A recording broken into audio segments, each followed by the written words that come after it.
Hello అండి, మీరు ఎప్పుడైనా ఎగ్ పిజ్జా చూసారా? పిజ్జా అండి, దోశతో పిజ్జా.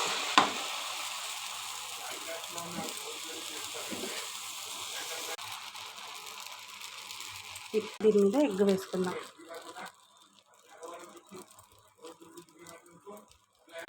ఇప్పుడు దీన్ని మొత్తం స్ప్రెడ్ చేసుకుందాం బాగా.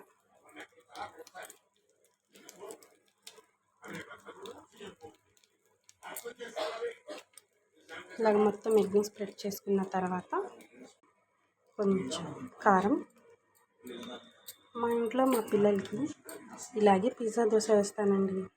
కొంచెం సాల్ట్, ఇటువైపు కూడా కాల్చుకోవాలి. ఇప్పుడు బాగా పెట్టి ఇప్పుడు కాలింది కదండి. ఇప్పుడు దీన్ని ఇలా కట్ చేసుకోవాలి.